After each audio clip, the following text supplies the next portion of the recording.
Hi, Year 10. So I'm going to take you through my analysis this lesson of the Born a Crime extract, and you can have a listen and take notes in your own extract as well. So from the beginning, the title Born a Crime, straight away we're intrigued by this title. There's a very juxtaposing idea of being born and being innocent as a baby and then being a criminal. So straight away we question, how can somebody be born a crime?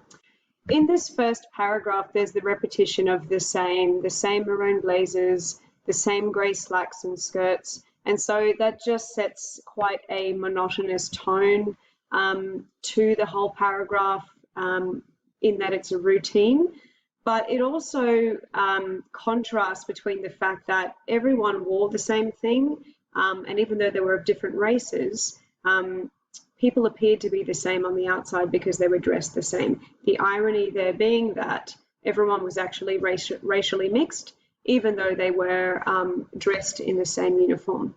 So in the second paragraph, guys, as well, we see that there are some shorter, sharper, more simplistic sentences, and especially at the end of this paragraph where he says, "Nobody asked me what I was Trevor." This just simply creates a bit of that casual like dialogue and a bit of shorter, sharper rhythm. And that really just creates more familiarity with the reader and a bit of a relationship there as well. So in the next paragraph, we can see that Noah uses the sentence, "Oh, an oasis that kept me from the truth." And the idea of an oasis here, obviously we picture a paradise, but it's a paradise that keeps him from the truth. So there's a sense of juxtaposition there and a sense of irony, in that school is almost like a prison or a cage that's sheltering him from the realities of the racism that was happening in South Africa at the time. Following on from this, Year 10, and just because it's not happening to you. So the use of the pronoun you here in this section, it just invites the reader to feel included because it's almost like he's pointing the finger at us. Why, we have to question as well, why did Trevor Noah not choose to say, just because it's not happening to some people? You know, he very specifically uses that pronoun you. And the effect of this, the reason for this is that he wanted to instill a sense of awareness in us as his audience and as his readers. A sense of that self-reflection into the audience as well. So here he's actually asking us to reflect on our own perceptions of racism by saying, just because it's not happening to you out there. Following on from this as well, Year 10, we can see again there's that repetition of shorter, sharper sentences, but there's a difference in tone here, guys. They're quite commanding, shorter sentences. And so by him saying black or white, pick a side, you can try to hide from it. You can say, oh, I don't pick sides, but at some point in life will force you to pick a side. So by him delivering these lines at a quicker pace, it asks us, it forces us, really compels us to make that internal decision. It's like someone is getting closer and closer and pointing the finger in our face. Okay. So there's a little bit of anecdotal retell in the beginning, some dialogue from different characters. Again, this just invites the reader to understand the contextual background behind Trevor Noah's new normal at this school. And after this, we can see that there is also some italics here. And this is showcasing his own inner dialogue. And it gives us some insight, Year 10, into what he's feeling as his own character. So it elicits a sense of bewilderment, the fact that he's confused. There is sheer disbelief that suddenly there appears to be an influx of native African students in a school that Trevor Noah, up until a few seconds ago, had believed to be predominantly Afrikaner, which is white African or Dutch Euro-African, okay? There's also some more inner dialogue. This time it's not in italics, okay? So obviously the use of italics is to add emphasis earlier on, and here the internal dialogue where we're going to meet up later on just questions what's going to happen next, okay? In the next paragraph, Year 10, something that I've highlighted is the idea of people being together yet not together. So here this statement, guys, it really emphasizes that irony again of the situation, and there's almost that sense of that contradiction or juxtaposition with the idea that people are together, yet they're apart at the same time, okay? And following on from this, Trevor Noah then says, I could feel how the boundaries were drawn. And we actually visualize those boundaries being figuratively drawn within the school between each race. Okay, so again, it's a little bit of sensory imagery here by him saying that he could see and feel. It encourages us then to see and to feel the same thing. Okay, now this is an interesting part of the extract year 10 where Trevor Noah mentions that he stood there awkwardly by himself in this no man's land in the middle of the playground. Now, no man's land, as you know, often was in wars as well, in war times, the middle area of the land where no one usually wanted to occupy for fear of being shot or fear of someone else coming and occupying that land that was not part of their own army. So no man's land here signifies that for a moment, the narrator is actually isolated due to his own uncertainty. He's neither here, he's neither there. So where does he go? In which direction should he go? Does he go towards the blacks or does he go towards the whites? He doesn't actually know which way he should go because he's not sure where he belongs.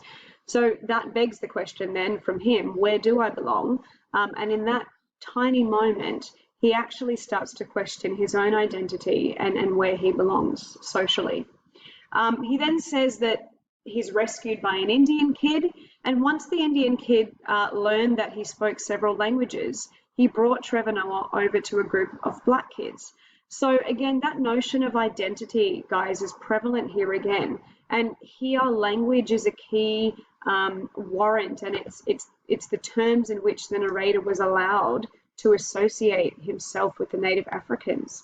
And this is further explored later on because identity is dependent on the language in which you spoke, and that was huge in South Africa during apartheid. My own parents and family experienced this. So language, therefore, guys, is the prime ticket in which a person was able to have access to and identify with multiple other cultural identities. And he explores this here in a lot of depth.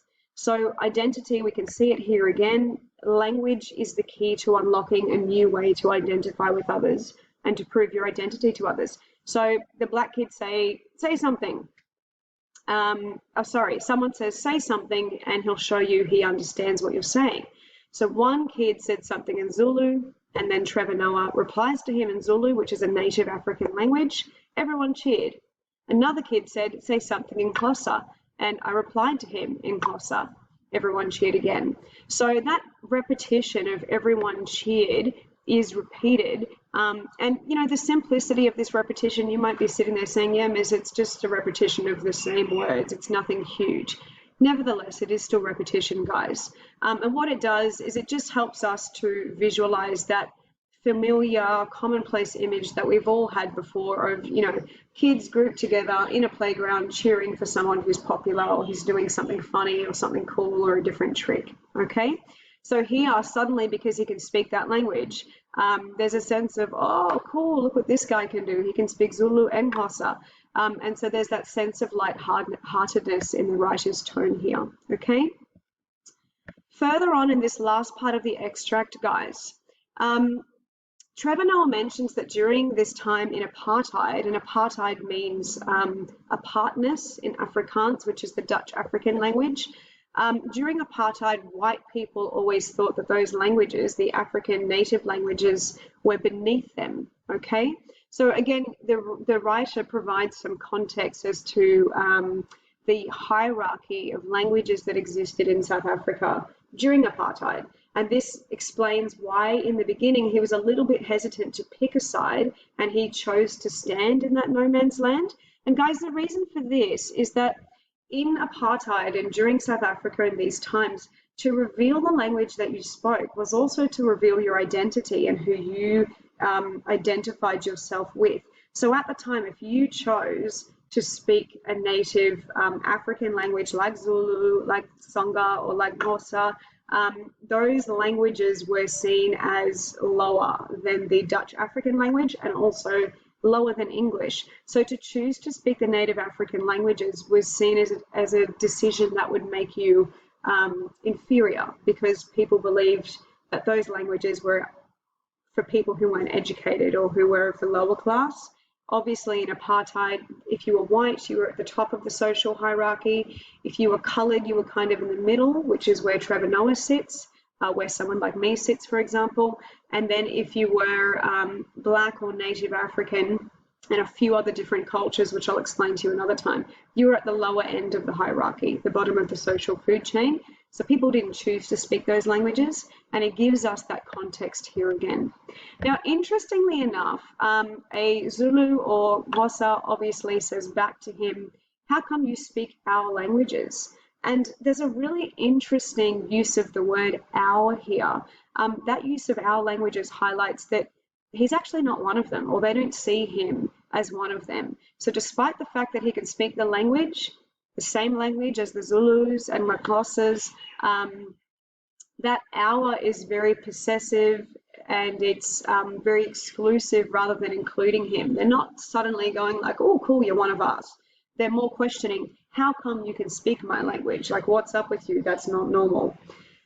He then says, because I'm black, like you. And then so that like you, there's a sense of pride, a sense of belonging to a particular cultural group.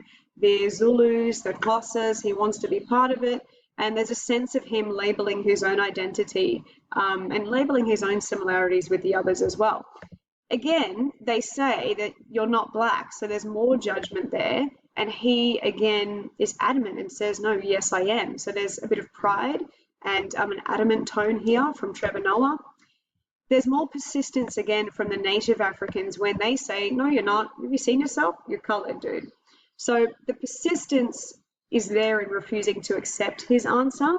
And that blatant and, I guess, immediate disregard for Trevor's beliefs shows the cultural assumptions, yeah, and the identity labels that people would place upon other people. And here it's not about language, it's about the color of his skin, ironically. Before that, it was about language, and now identity transforms itself, and it's not associated with the language. That's still not enough. It's about the color of his skin, that difference, okay? Because they're obviously darker than he is.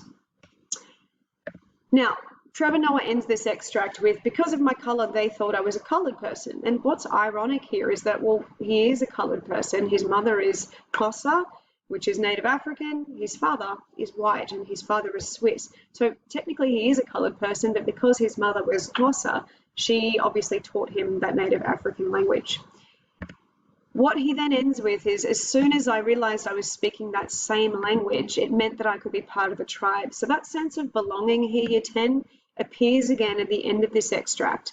And the message here, the purpose of this text is really that in order to belong to a particular culture and to a particular social group, language was considered to be a really important prime key aspect of being able to connect and identify with other people. And in order to belong to a tribe, while the color of his skin may have been different to others, he could speak multiple languages within the African tongue. And that then means that, or signified that he had a sense of belonging to those tribes and he could identify with those tribes, even if on the surface, by the color of his skin, he wasn't supposed to.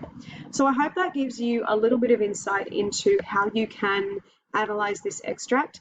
If you can please add in some annotations, if there's something you missed, add it in, and that should hopefully give you a little bit more depth in terms of your analysis.